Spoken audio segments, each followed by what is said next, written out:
नमस्कार। हम और हमारा स्वास्थ्य कार्यक्रम के सजीव प्रसारण में आप सभी का स्वागत है। दर्शकों, आज है विश्व सिकल सेल दिवस और इसीलिए इस कार्यक्रम के माध्यम से हम आपको जानकारी देने जा रहे हैं सिकल सेल के बारे में। सिकल सेल क्या है, इसके क्या कारण हैं, लक्षण क्या है और इसके उपचार की क्या व्यवस्था है, इसके बारे में हम आपको जानकारी देंगे। अब हम आपको मिलवाते हैं अपने विशेषज्ञ से। आज हमारे साथ स्टूडियो में मौजूद हैं राज्य सिकल सेल संस्थान के महानिदेशक डॉक्टर अरविंद नेरल। आपका स्वागत है। नमस्कार डॉक्टर साहब, सबसे पहले तो हम यही जानना चाहेंगे कि प्रतिवर्ष जो है आज के दिन विश्व सिकल सेल दिवस मनाया जाता है, तो किन उद्देश्यों को लेकर ये मनाया जाता है?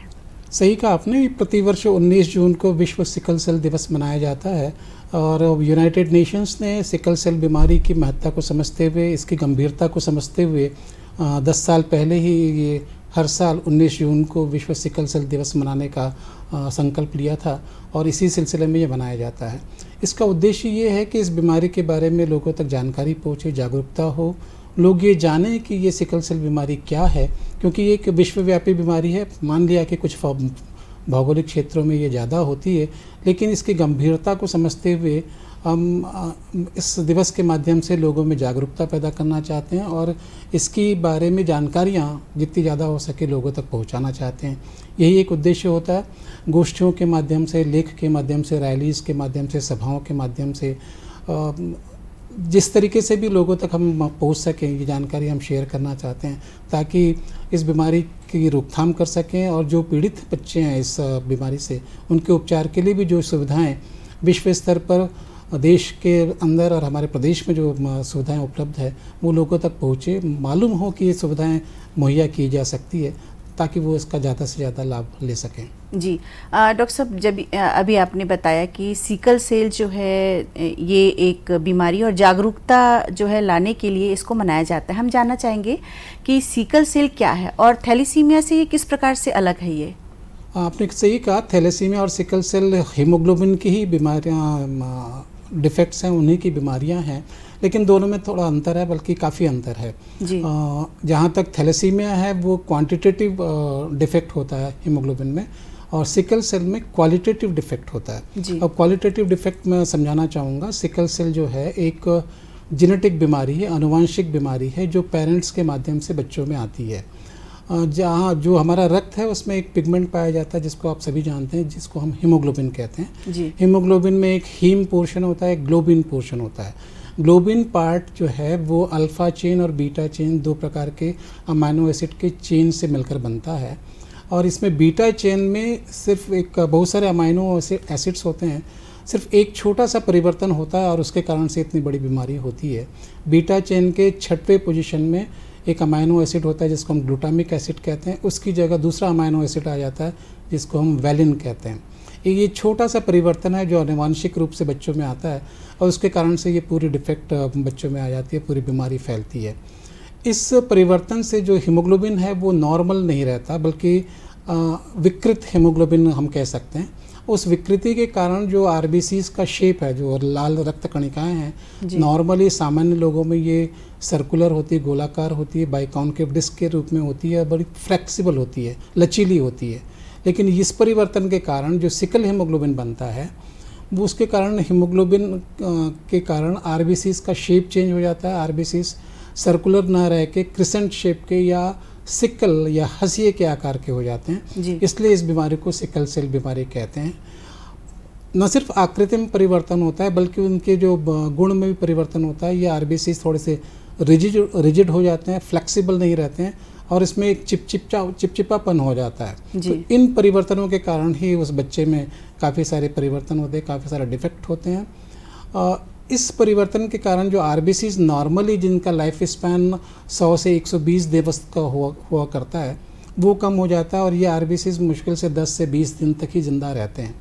तो ये जो आरबीसीज का लाइफ स्पैन कम हो जाता है तो आरबीसीज बड़े तेज़ी से मरने लगते हैं, जिसको हम हेमोलिसिस कहते हैं या आरबीसीज का डिस्ट्रक्शन कहते हैं जी। और जिस बड़ी तेज़ी से जब आरबीसीज का डिस्ट्रक्शन होगा तो उसकी भरपाई हमारा बोन मैरो कुछ हद तक तो कर पाता है, लेकिन काफ़ी हद तक नहीं कर पाता। इसलिए शरीर में हीमोग्लोबिन की कमी हो जाती है, आरबीसीज की कमी हो जाती है और उसी को हम सामान्य भाषा में एनीमिया कहते हैं, और इसलिए इसे सिकल सेल एनीमिया या सिकल सेल डिजीज़ कहा जाता है। जी डॉक्टर साहब, आपने जिक्र किया था कुछ भौगोलिक क्षेत्रों में ही ये विशेषकर पाया जाता है, तो क्या कारण है इसके कि कुछ विशेष स्थानों में ही इसके मरीज ज़्यादा देखे जाते हैं? हाँ, बिल्कुल सही कहा आपने।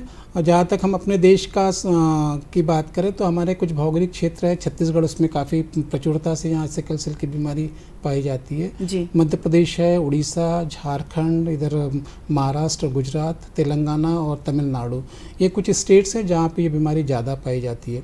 विश्व स्तर पर देखें तो भारत के अलावा ये पाकिस्तान, श्रीलंका, मिडिल ईस्ट के कंट्रीज, भूमध्य सागरीय देशों में और अफ्रीका में ये बीमारी ज़्यादा पाई जाती है। जी। अब सवाल उठता है कि इन भौगोलिक क्षेत्रों में ही ये बीमारी क्यों ज़्यादा हुई है। जी जी।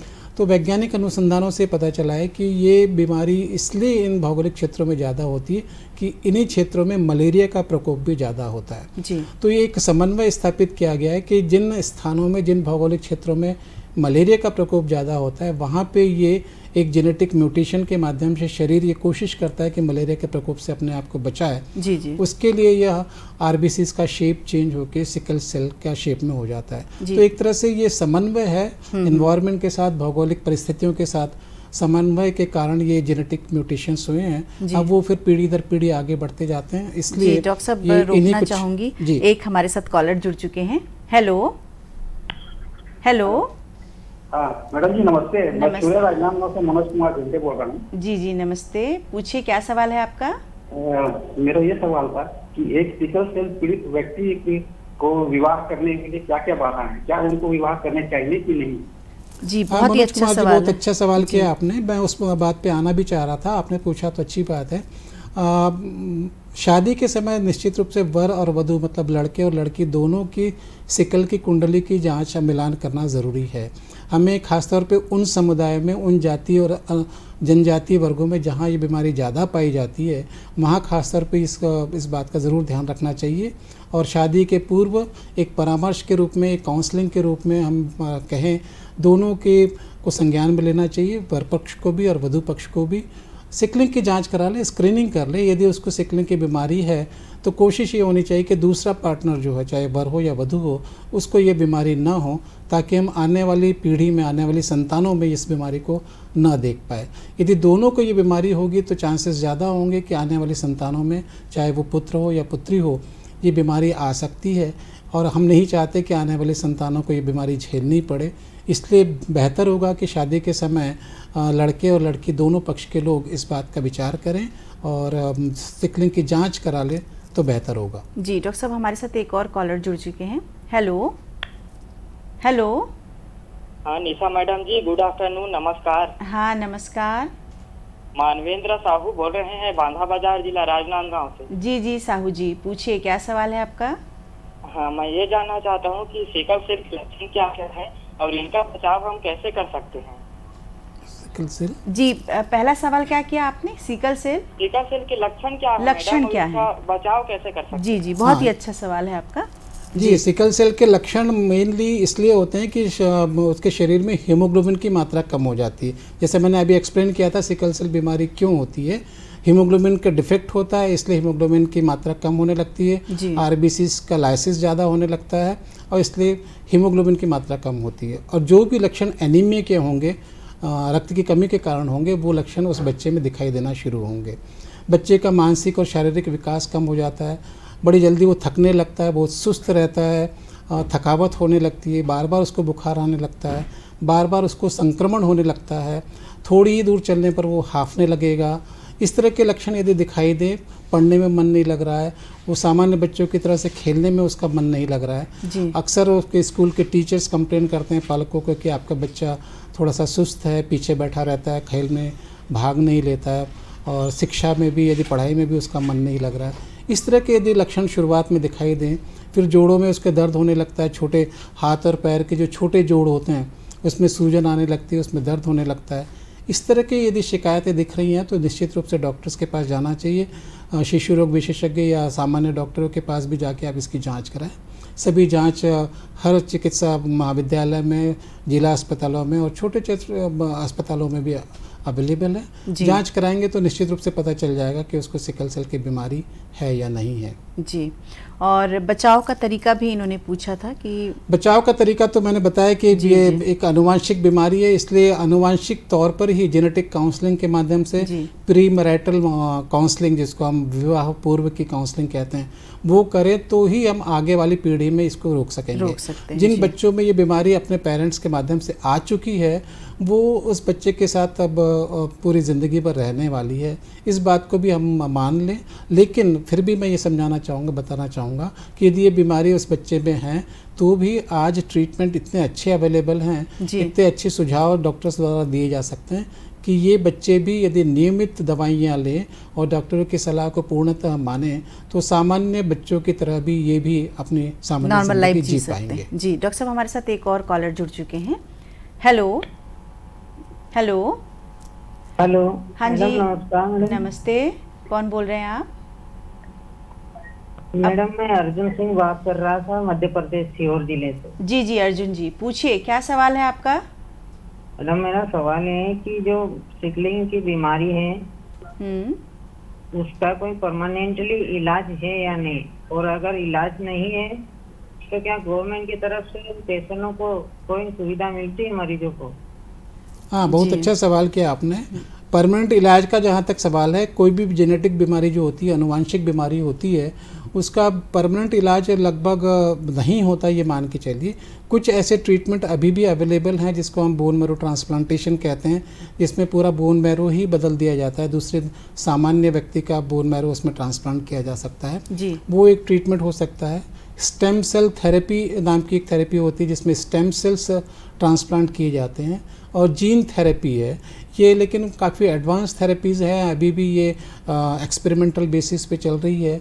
हो सकता है जन सामान्य को ये अभी अवेलेबल ना भी हो। बड़े बड़े सेंटर्स में ये ट्रीटमेंट किए जाते हैं, थोड़े खर्चीले हैं काफ़ी, और इसलिए हम अपने स्तर पे यदि सोचें तो ये मैं बताना चाहूँगा कि इसके दवाइयाँ भी अभी काफ़ी अच्छी आ गई हैं, जिससे ये बच्चे भी काफ़ी सामान्य रूप से अपनी ज़िंदगी जी सकते हैं। जहाँ तक आपने बताया कि कहाँ पे इसका इलाज उपलब्ध होगा, तो छत्तीसगढ़ राज्य में मैं बताना चाहूँगा, छत्तीसगढ़ राज्य में हमारा एक सिकल सेल संस्थान है, हमारी 5-6 मेडिकल कॉलेजेस में ब्रांचेज़ है जहाँ पे ये सुविधाएं निःशुल्क उपलब्ध कराई जाती हैं। उसके अलावा भी हर डिस्ट्रिक्ट अस्पताल में और कम्युनिटी हेल्थ सेंटर्स में आप यदि जाएंगे तो ये सभी सुविधाएं, जांच की सुविधाएं और इलाज, दवाइयाँ आपको मुफ्त में मिलेंगी। तो इसके लिए कोई ट्रीटमेंट के लिए खर्चे करने की ज़रूरत नहीं होती है।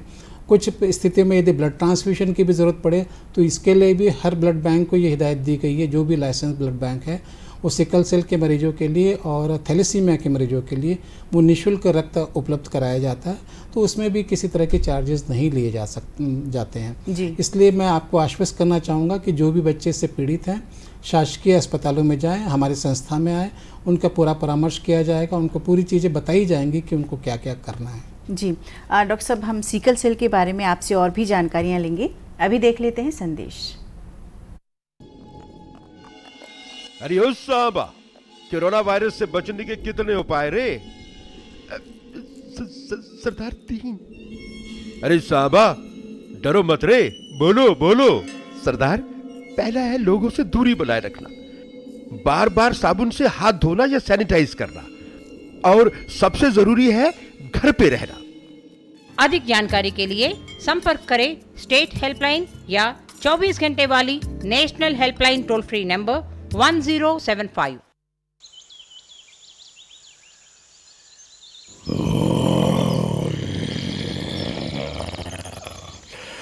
लापरवाही से बाहर मत फिरो, शेर हो या हीरो हो, सवाल खतरों से खेलने का नहीं, जिंदगी का है, या तो खुद का या अपनों का। कोरोना के आगे बलवान भी नहीं टिक पाएगा, पर बचने के उपाय है समझदारी से घर में रहना, बार बार हाथ साबुन से धोना या सैनिटाइज करना।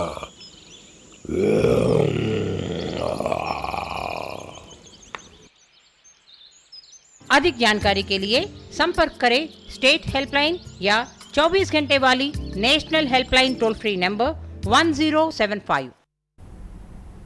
हम और हमारा स्वास्थ्य कार्यक्रम के सजीव प्रसारण में एक बार फिर आपका स्वागत है।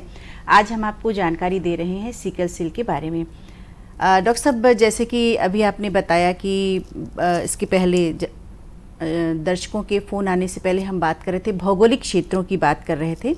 तो हमारे छत्तीसगढ़ में भी कुछ इलाके ऐसे हैं, कुछ क्षेत्र ऐसे हैं जहाँ पर मलेरिया का प्रकोप बहुत ज़्यादा है। तो हम अपने छत्तीसगढ़ के बारे में जानना चाहेंगे कि यहाँ पर सिकल सेल की क्या स्थिति है।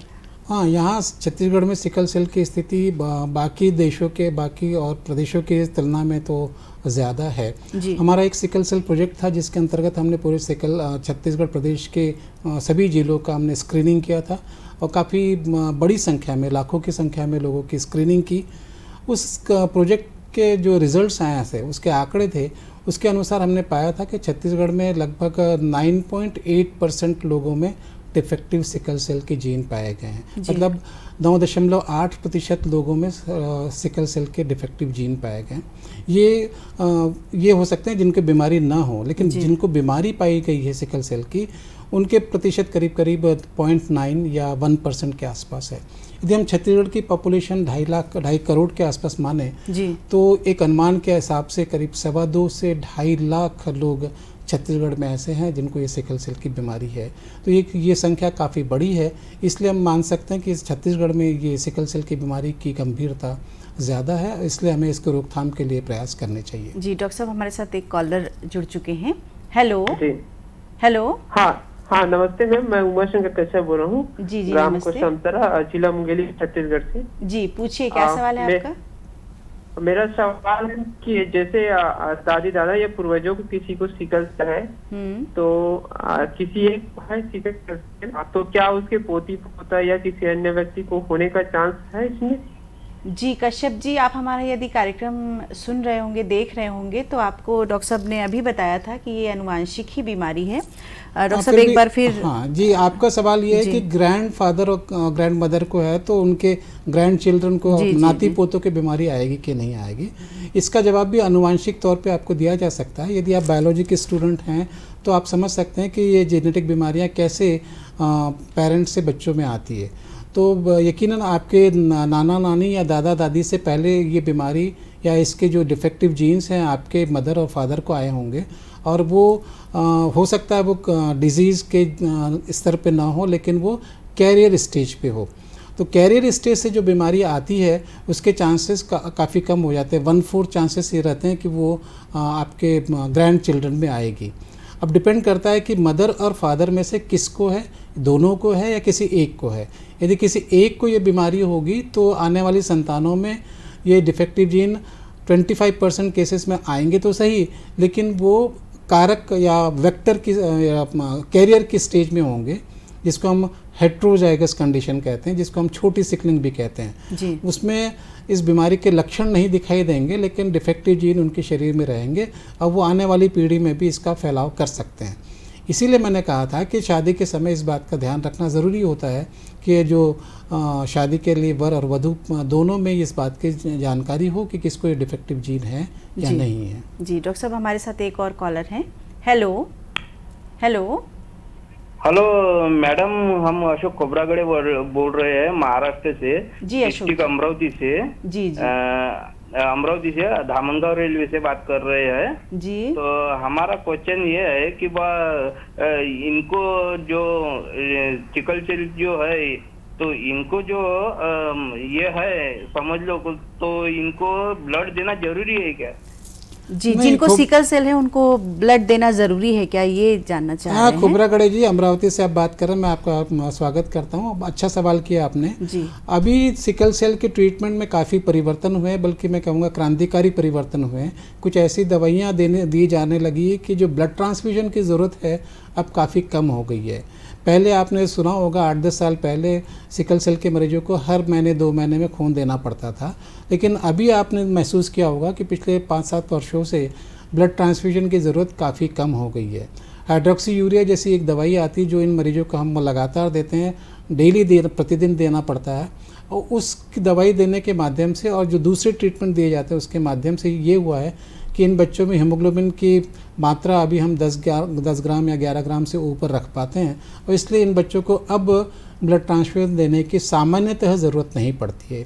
लेकिन कुछ परिस्थितियों में, कुछ 2-4-5% केसेस में जब कॉम्प्लिकेशंस हो जाते हैं, कुछ ऐसी परिस्थितियां निर्मित हो जाती है जिसको हम जैसे एक कहते हैं हीमोलिटिक क्राइसिस। अचानक ऐसा हुआ कि बहुत सारे आरबीसीज का लाइसिस बहुत तेज़ी से होने लगा, तो हीमोग्लोबिन की मात्रा अचानक कम होने लगती है, उस वक्त यकीनन आपको ब्लड ट्रांसफ्यूजन देना पड़ेगा। एक और कॉम्प्लिकेशन होता है जिसको हम एप्लास्टिक क्राइसिस कहते हैं जी। वो यदि क्राइसिस वाली स्थिति आई तो उस वक्त आपको ब्लड ट्रांसफ्यूजन की ज़रूरत पड़ सकती है। अदरवाइज़ नॉर्मली ऐसे बच्चों को यदि नियमित रूप से वो हाइड्रोक्सी यूरिया और दूसरा ट्रीटमेंट ले रहे हैं तो सामान्यतः ब्लड ट्रांसफ्यूजन की उतनी ज़रूरत नहीं पड़ती जितनी 8-10 साल पहले पड़ा करती थी। जी डॉक्टर साहब, अभी इसके पहले आपने जिक्र किया था छोटी सिकलिंग के बारे में, तो छोटी सिकलिंग और क्या बड़ी सिकलिंग भी होती है, क्या है ये हम जानना चाहेंगे? जी, ये सामान्यतः लोग बोलचाल की भाषा में ऐसा कहते हैं, उसका वैज्ञानिक एक्सप्लेनेशन मैं देना चाहूँगा। छोटी सिकलिंग क्या होती है, बड़ी सिकलिंग क्या होती है। यदि दोनों पेरेंट्स से बीमारी आ रही हो, मदर से भी और फादर से भी, तो वो बड़ी सिकलिंग के रूप में उपस्थित होगी बच्चे में, और उसमें एस होता है जिसको हम होमोजाइगस कंडीशन कहते हैं, और ये वो बच्चे होते हैं जो सिकल सेल की बीमारी से ग्रसित होते हैं, जिनको हम सफरर कहते हैं। उनमें हीमोग्लोबिन की मात्रा कम होगी, एनीमिया होगी, और जो दूसरे लक्षण होते हैं, जो दूसरे कॉम्प्लिकेशन जिसका मैंने जिक्र किया, वो हो सकता है। ये बहुत कम लोग होते हैं, लगभग 1% लोग होते हैं जिनको ये सिकल सेल डिजीज़ होती है, जिसको हम बड़ी सिकलिंग कहते हैं जी। छोटी सिकलिंग वो होती है जिसमें किसी एक ही पेरेंट से डिफेक्टिव जीन मिल रहा है, या तो मदर की तरफ से या फादर की तरफ से, माता और पिता दोनों में से किसी एक तरफ से डिफेक्टिव जीन आ रहा है, तो वो लक्षण नहीं दिखाई देंगे। वो लड़का वो या बच्चा बिल्कुल सामान्य तरह बच्चे की तरह होगा, उसमें एनीमिया के लक्षण नहीं दिखाई देंगे, लेकिन वो कैरियर होगा जिसको हम वाहक कहते हैं। ये हेट्रोजाइगस कंडीशन कहलाती है, और इसको हम छोटी सिकलिंग के नाम से जानते हैं। ये आने वाली जनरेशन में यदि उसकी शादी किसी सिकल सेल कैरियर से ही हो या डिजीज़ वाले से होगी तो फैलाएगा। अदरवाइज़ ये बच्चे बिल्कुल नॉर्मल रहते हैं, इनमें एनीमिया के लक्षण नहीं दिखाई देते हैं, और ये बिल्कुल सामान्य होते हैं, इसलिए इन्हें हम छोटी सिकलिंग कहते हैं। जी डॉक्टर साहब, हमारे साथ एक कॉलर जुड़ चुके हैं। हेलो हेलो जी हेलो। हाँ जी, कौन बोल रहे हैं आप, कहाँ से बोल रहे हैं? नमस्ते मैडम, मैं सुरेंद्र बोल रहा हूँ, चांपा से, छत्तीसगढ़। जी जी जी सुरेंद्र जी, पूछिए क्या सवाल है आपका? जी मैडम, ये छोटी सिकलिंग के बारे में मेरे को जानकारी चाहिए था। जी जी, अभी मैंने बताया है छोटी सिकलिंग और बड़ी सिकलिंग क्या होती है, आपने सुना होगा, फिर एक बार बता देता हूँ। छोटी सिकलिंग वो होती है जिसमें सिर्फ एक ही पेरेंट से आपको डिफेक्टिव जीन मिलते हैं, या तो माता की तरफ से या पिता की तरफ से, इसलिए ये बीमारी के रूप में प्रदर्शित नहीं होती है। इसमें उस बच्चे में कोई भी बीमारी के लक्षण नहीं दिखाई देंगे, हीमोग्लोबिन की मात्रा भी नॉर्मल रहेगी, एनीमिया नहीं होगा, किसी तरह के लक्षण नहीं दिखाई देंगे, लेकिन वो डिफेक्टिव जीन जो एक पेरेंट से आया वो उसके शरीर में ज़रूर होगा। तो ये एक कैरियर के स्टेज में होते हैं, जिसको हम ट्रेट कहते हैं या कैरियर कहते हैं या वाहक कहते हैं हिंदी में जी, और इसलिए इसको छोटी सिकलिंग कहा जाता है जी। डॉक्टर साहब, यदि गर्भवती महिला को यदि सिकलिंग है तो क्या उसके होने वाले बच्चे को भी संभावना है कि सिकलिंग हो सकती है? यदि गर्भवती महिला को है, मतलब माता को है, ये डिपेंड करेगा कि उनके हस्बैंड को भी ये बीमारी सिकलिंग की, पति को भी यदि सिकलिंग की बीमारी हो तो उसको आनुवंशिक रूप से उनके बच्चों में आने की संभावना ज़्यादा होगी। यदि पति में, हस्बैंड में सिकल सेल बीमारी नहीं है या उसके डिफेक्टिव जीन्स नहीं है, तो ये इनके जो बच्चे होंगे उनमें सिर्फ कैरियर वाली स्टेज आ सकती है, डिजीज़ वाली स्टेज नहीं आएगी।